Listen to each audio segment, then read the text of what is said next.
atsika fa ny fahasoavan'Andriamanitra miaraka amintsika. Isika fa ny fahasoavan'Andriamanitra miaraka amintsika noho izoatsika sandrivaky sy asantsika miaraka aminy. Ny fianakaviana no taniketsa ipoiran'ny vocation. Déploie ton cœur et viens nous sauver.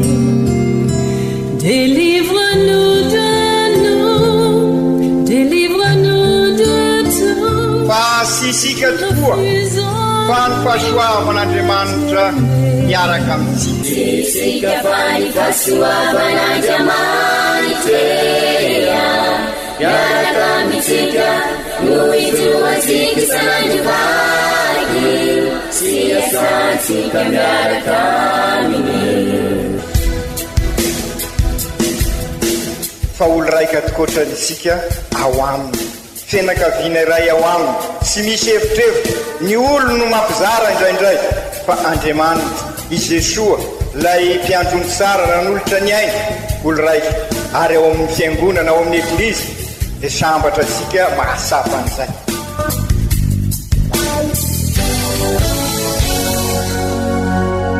Olo araiky atsika atambatry ny fanahy masina kamiray, olo araiky ao amin'ny Kristy. Fandaram-pampianarana iaranao amin'ny son excellence Monseigneur Benjamin Marc Caramarson eto amin'ny radio Fania.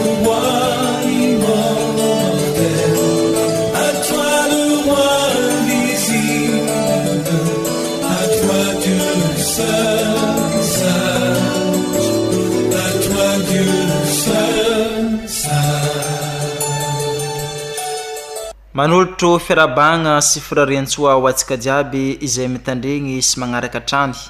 Ity radio faniry mampitambatra antsika olo araiky ity amin'izao fotoana izao. Tonga amin'ny fotoana andraisantsika ny tenin'Andriamanitra sy ny fampianarana eto amin'ny ity onjam-peo ity atsika, izay ho sakafo mpagnahy mamelombelogna atsika eo amin'ny fiainantsika andavanandro. Vao avy namakivaky ny vanim-potoana Noely atsika, koa tonga amin'izao vanim-potoana tsotra mandavantaona izay andalenantsika bebe kokoa ny finoantsika ihany koa. Amin'ity alahady tsotra faharoa mandavantaona ity dia omeny eglizy loha hevitra atsika dia ny hoe i Kristy no zanak'Andriamanitra velona. Ndeha aroasintsika i Kristy tenin'Andriamanitra amin'ny alalan'ireo vaky teny masina omeny eglizy antsika amin'ity alahady tsotra faharoa mandavantaona taona A ity sy ny fampianaran'ny ray aman-drenitsika dia Monseigneur Archevêque Benjamin Marc Caramarson.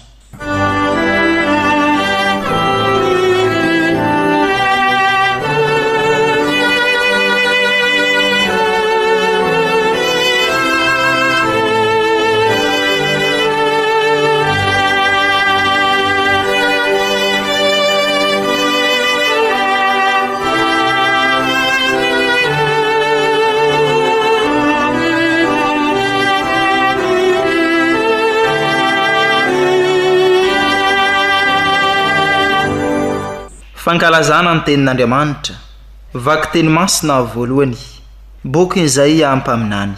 Tamin'ny zanandro zany, hoy ny tompo tamiko, mpanompoko ianao ry Israely, izay ataoko reharehako. Ary ankehitriny, miteny ny tompo, izay namorona ahy atramam-boka. Ary ankehitriny miteny ny tompo, izay namorona ahy atranam-boka, mba ho mpanompony ampody an Jakoba amin'ny indray, ary mba ho tafakambana amin'ny indray i Israely. Ary mahazo voninahitra eo mason'ny tompo aho, ary Andriamanitra no hiriko.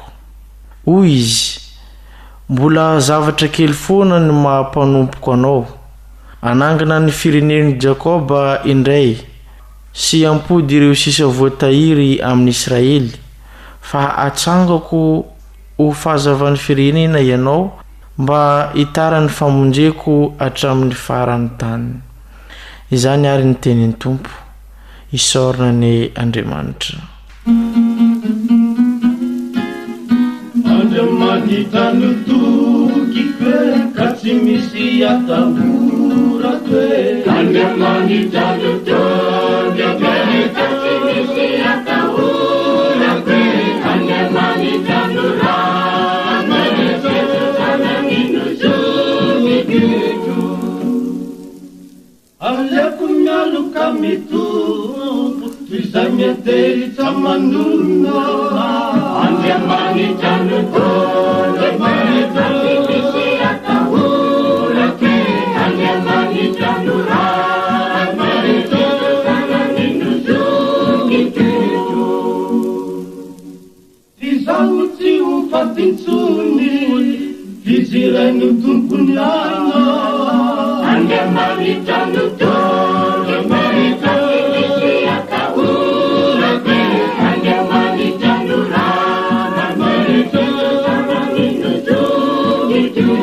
Vaky teny masina faharoa fiantomboany taratasy ny masinda Paul apôstôly ho an'ny kristianina tany Korinto.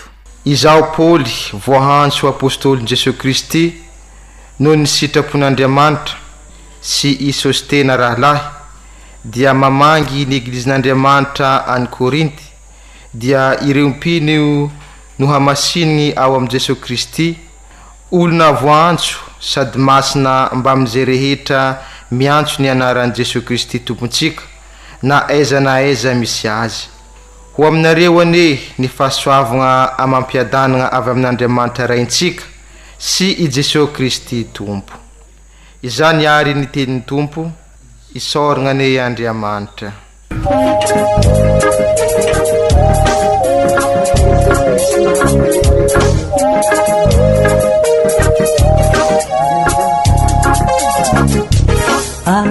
Alleluia, masin tenin tumpo. Alleluia, maere. Alleluia, masin tenin tumpo.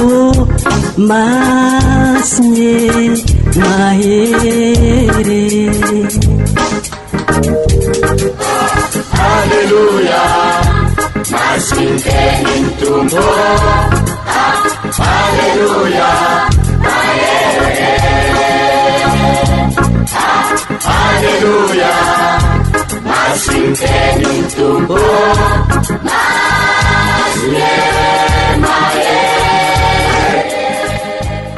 Umbatsika mianakava ny tompo ho tanteraka tokoa ane izany evanjely masina nosoratany masinday joany voninahitra ho anao ry tompo.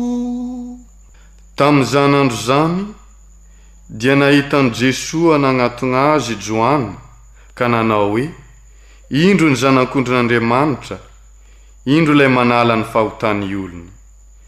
Izy no lay nantsoko hoe misy lehilahy avy aoriko sy efa tonga alohako satria talohako izy. Ary zao tsy malala azy fa mba ampiseho azy amin'ny Israely no atongavako manao batimy amin'ny rano. Ary nilazany marigny Joana nanao hoe efa hitako ny fanahy masina nidina avy tanan-danitra toy ny voromailala ka nitoetra teo amboniny. Ary zao tsy malala azy fa izay naniraka ahy nanao batimy amin'ny rano no nilaza tamiko hoe izay hitanao idinany fanahy masina. Ary nahita aho ka milazany marina fa izy no zanak'Andriamanitra. Alleluia, masin tenin tumpo. Alleluia, Alleluia, masin tenin tumpo.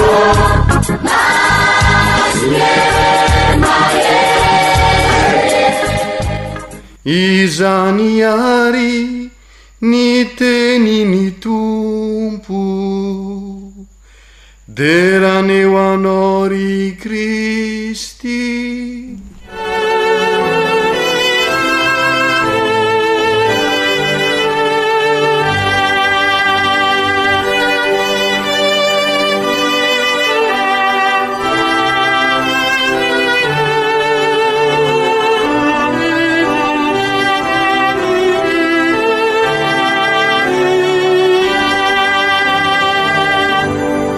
Ry kristianina ava malala, tamin'ny alahady lasa teo tsika no nankalaza ny batemin'i Jesosy zay nampatsiaro ny batemintsika ka nahatonga tsika nametraka fanontaniana hoe nataonao inona ny bateminao, vita batemy ka iraina tokoa isika, zay koa no mampiditra sika amin'ny vanim-potoana mandavataona, zay fotoana zay andaliana tsika ny finoana ka mahatonga sika ivelona ny batemy ao anatin'ny fikatroana amin'izao fanombohan'ny taona pastoraly izao, fa indrindra moa amin'izao fanaovasika ny synôda fahafito fijanonana fahaefatra fianakaviana eglizy kely mandray an-tanana zay azo lazaina araka ny lazaisika ombeny fampivondronana ireo fijanonana telo voalohany ka mahatonga sika iraina EOV eglizy olona velona missionnaire mitondra ny evanjely amin'ny mpiarabelona mba hahatonga ny rehetra ho zanak'Andriamanitra noho ny finoana zay fanomezan'Andriamanitra ka andresasika azy ka raha mamaly azy araka ny voalazan'ny tenin'Andriamanitra androany. I Masinday Jean Baptiste no manolotra sy manoro ireo mpianatra sy ireo tonga teo aminy, ireo olona marobe nanatona azy ny mpianany ka natolony i Joan Baptiste fa io no Jesosy, io no Kristy zay midika araka ny fantatra sika mpamonjy Mesia, zanak'Andriamanitra araka ny voalazan'ny Masinday Joany, indro ny zanak'Andriamanitra zay manala ny fataon'izao tontolo zao. Izy lay nantsoiny Joany hoe izy no lay nantsoiko hoe misy lehilahy avy ao ariko tsy efa tonga eo alohako satria talohako izy ary izao sy malala azy fa mba ampisehoana azy amin'ny Israely no natongavako manao batemy amin'ny rano, izany hoe hitarika ny olona anatona an' Jesosy no nataon'ny Joany Baptiste, izany ny atao hoe missionnaire iraka, ary Jesosy no missionnaire voalohany ny rain'ny Trinité masina ary hitarika ansika amin'Andriamanitra sy amin'ny famindrapon'Andriamanitra. Izany koa no nataon'ny Masinday Joany eto, hitarika izy anatona an' Jesosy tsy nofeheziny ho azy ireo mpianany araka ny fantasika dia izy no naniraka ny mpianany anaraka an' Jesosy, izany natao hoe toe-panahy missionnaire sy mpitarika ara-perekevitra ka mitady izay amiretana ny mpianana izoany sy tahaka an'izay sy mpitarika olona anompo azy na hikarakara azy toy ireo lehibe mpivavahana sasany izoany fa mpaminany, izany hoe olona mahafantatra ny sitrak'Andriamanitra ka mitarika ny olona anatona an'Andriamanitra. Ry kristianina ava malala, eto izoany dia hitasika mitarika ny olona anatona an' Jesosy mba hahatonga ny olona andray an' Jesosy. Izany tokoa no maha missionnaire ny missionnaire, izany no ezaka ataosika miainga amin'izao synôda zao manatanteraka ny afatry ny masomarita amin'ny apôstôly. Ataovy zay rehetra lazainy aminareo ka mahatonga ansika mameno ireo sazoa saota sy ny henina zay azo lazaina fa famitinana ny missionna iraka miandry asika. EOV missionnaire manatanteraka ny irak'Andriamanitra dia isika andrain'i Jesosy ka hitondra an' Jesosy eo anivon'ny mpiarabelona, ka raha miaino an' Jesosy ireo mpiarabelona dia iova ka ampiova ny zavatra maro. Ka izay koa no andraikitra ny Joany, zay ihany koa ny andraikitra asika amin'izao fanombohan'ny vanim-potoana mandavataona izao mba hanampy ny olona andray an' Jesosy. Ka raha mandray an' Jesosy ny olona dia iova ny fifandraisana eo anivon'ny fiainana andavanandro, iova ny fifandraisana amin'ny zavaboary, iova ahatonga azy ivelona araka ny sitrak'Andriamanitra dia sinona fa isika anao ny marina ampanjaka ny rariny sy ny hisiny ka izany no lalana tonga sika amin'ny tena fiadanana sy fanantenana io ny fiavozana sy ny fanavozana ary ny fanarenana tena izy satria mirindra amin'izay ny fifandraisana eo anivon'ny mpiarabelona ny loharano izany rehetra zany dia satria niova ny fifandraisana amin'Andriamanitra any ny loharano ny fifandraisana rehetra ary zay fifandraisana amin'Andriamanitra zay dia vokatra ny fahasoavana nentin'ny Kristy noho i Jesoa Kristy mpampiavana i Jesoa no tonga dia mba ampiombona antsika sy ampiavana antsika ry kristianina havana raha lazaina zany zay rehetra zay ny misionera dia mpandrafitra fanantenana satria maro ny arenina potika eo amin'ny javaboary eo amin'ny fifandraisana manjaka ny herisetra manjaka ny alatra ny fitapitaka ny famonoana potika ny mahaolona sy hita isony ny soatoavina lay soatoavina matimatesa asika dia ny fihavanana ka potika ny fifandraisana amin'Andriamanitra ny anjarany mpaminany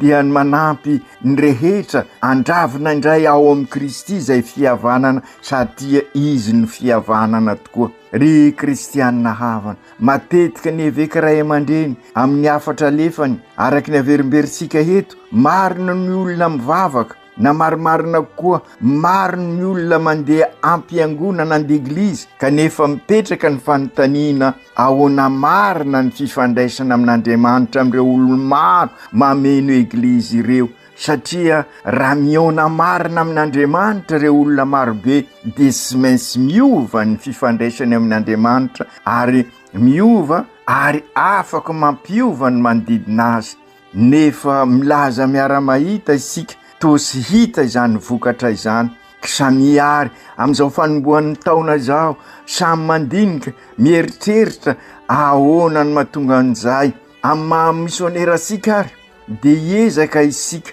anampy ny olona tahaka ny nataon'ny Zoany iombona amin'ny Jesoa satria raha miorina amin'ny Jesoa mitoetra amin'ny Jesoa dia sy maintsy miova ny fiainana ary mampiova ny hafa zany ny atao hoe fibebahana io no andrasasika sy antenaisika amin'izao fanatanterahana ny sinoda izao mba hibebaka tokoa isika hiova tokoa isika izany ny tiany Joany Batista ambara zay hitasika idinany fanahy masina ho izy no Jesoa ary masinday Joany Batista no izy niona tamin'i Jesoa araky ny voalazany masinday Joany evangelista dia sainy laza nahita aho ka milaza marina fa izy no zanak'Andriamanitra ary nilaza marina izy Joany manao hoe efa hitako ny fanahy masina nidina avy any an-danitra toy ny voromalala ka nitoetra teo amboniny izany hoe niona tamin'i Jesoa izy Joany lay mpanoratry ny evanjely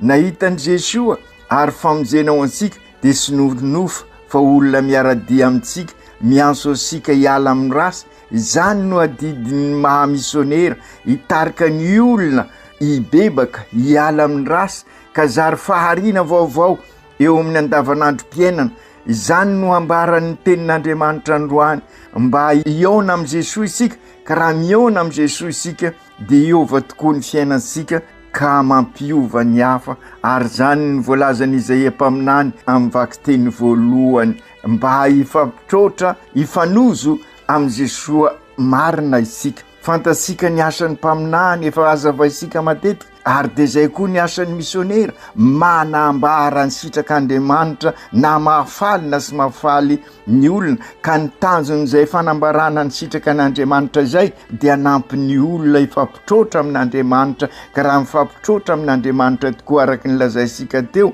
dia miova ka zary fahazavana sy fanatitra ho an'ny manodidina fa asangako hoy ny vaky teny voalohany ho fahazavan'ny firenena ianao mba hitara ny famonjeko hatrany amin'ny faran'ny vazatany adidiny misionera zany sy asa irery izy fa aoko fantasika amin'io afatra Isaia mpaminany io sy irery isika fa etan'ny fanahy masina ary araky ny averimberitsika matetika sy isika fa ny fahasoavan'Andriamanitra miaraka amintsika. Ny fanahy masina tokoa ry kristianina havana no mialoha lalana ansika, manambara amintsika ny fisian'Andriamanitra amin'ireo manodidina asika. Asongadiny masindahy Paoly zany amin'ny vaky teny 2 ka ho indrindra izy ho aminareo aneny fahasoavana mampiadanana avy amin'Andriamanitra raha isika sy Jesosy Kristy tombontsika. Ka io indrindra no fiarabana apostolika atao isaky ny mialoha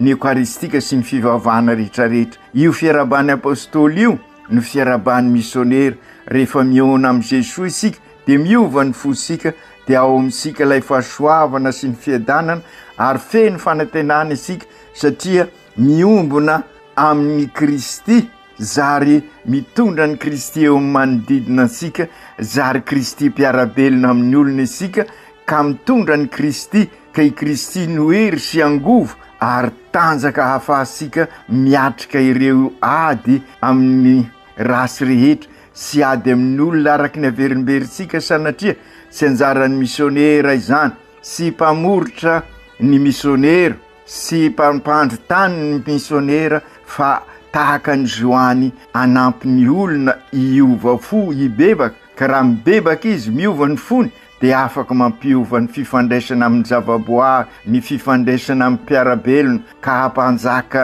ny rariny sy ny hisiny ary ny fihavanana araky ny afatra ny Papa tamin'ny fankalazana ny andro maneran-tany ny fiadanana anampy asika ho feno fiadanana ka ny fiadanana dia mitondra asika amin'ny fanantenana ka ny fanantenana manampy asika ahasikaritra mandrakariva fa afaka miova isika ary afaka mampiova ny hafa ao anatin'izay fibebahana izay zary iomina amin'ny Kristy ka mandray ny vaovao mahafaly sy mizara ny evanjely eo anivon'ny mpiarabelona ka amin'izay miova ny fifandraisantsika na amin'ny zavaboary na amintsika samitsika na amin'Andriamanitra ary zay no mitondra asika ao anatin'ny fiadanana. Ry Jesosy Kristy zokinay io miditra amin'izao vanim-potoana mandavataona andalinana ny finoana izao izahay fa indrindra taorinan'ny taona masina zay fotoana sarobidy nafanay ny banjina anao mpanavitra ka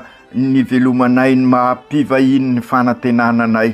Vanim-potoana etrehanay koa ny sinody izao mba hiazanay andray anao ary hitondranao eo mpiarabelona aminay amin'ny alalan'ny fametrahana torolalana mazava. Raha tena mifanozo tokoa aminao izahay dia iova izahay ary rehefa miova izahay dia afaka nova ny hafa. Omeo ny angovinao avy aminao ary zahay, omeo ny fahasoavanao mba hay anambara izany evanjely vaovao mahafaly zany dia nao no Mesia tahaka ny voalazan'ny masinday Joany mpanao batemy. Izy ny lazan'ny marina, izy no zanak'Andriamanitra izay koa ny entan'ny fanahy masina ka iona aminao, ifanozo aminao ka ilaza tahaka ny Joany eto mahita ao ka milaza marina fa izy ny zanak'Andriamanitra ka afaka nambara izany vaovao izany amin'ireo manodidina noho ny batemy resinay ka iova izahay ka afaka mampiova ny hafa ka rehefa miova izahay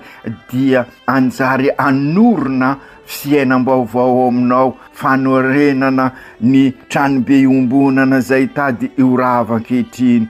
Ampio ireo mpitoro ny vaovao mahafaly fa indrindra amin'ny tany sarotra sy neto amin'ny diosezinay anany anerim-po araka ny fahasoavanao ho tahaka ny Joany Batista izy ireo anambara amin'ireo manodidina fa ianao ny mpamonjy. Ianao tokoa manko ry Jesosy no nifidy an'ny Joany ampiseho anao amin'ireo mpianatra sy ny manodidina mifidiana Joany Batista maro eto amin'ny diosezinay fa indrindra amin'izao taona ankalazana ny sinôda fafito fijanonana faefatra izao ka tonga anay ho misionera anambaranao tokoa anambara fa ianao tokoa ny mpamonjy no Mesia ka iova izahay ibebaka. Engane izahay ho ove misionera tokoa mpanorina eglizy tranoben'Andriamanitra ka ho taranaka mpanorina izahay amin'ny taona rehetra. Ianao ry Masiny Maria reny, ianao no misionera nitarika ireo apôstôly mivavao anay mba hahitarika ny olona ino an' Jesosy izahay. Masinday Josefo ray mpiaro ny eglizy eran-tany mivavao any fianakaviana eglizy kely mba samy andray atanana tokoa ka vonony fanasoa sy ifampisimbina aoko tanteraka zany amin'ny anaran'ny ray sy ny zanaka sy ny fanahy masina. Amen.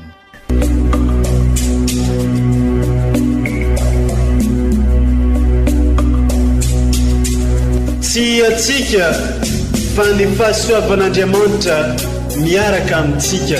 Isika fa ny fahasoavan'Andriamanitra miaraka amintsika noho izoatsika sandrivaky sy asantsika miaraka aminy.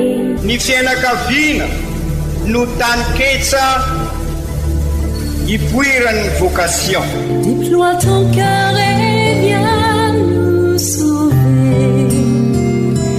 Délivre-nous de nous, délivre-nous de tout. Fasisika tokoa fa ny fahasoavan'Andriamanitra miaraka amintsika. Isika fa ny fahasoavan'Andriamanitra miaraka amintsika noho izoatsika sandrivaky sy asantsika miaraka aminy.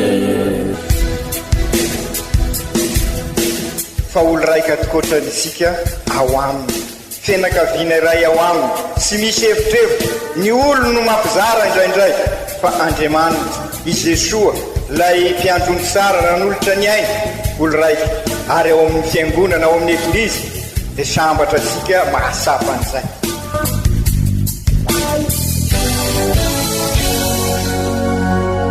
Olo araiky atsika atambatry ny fanahy masina kamiray, olo araiky ao amin'ny Kristy. Fandaram-pampianarana iaranao amin'ny son excellence Monseigneur Benjamin Marc Caramarson eto amin'ny radio Fania.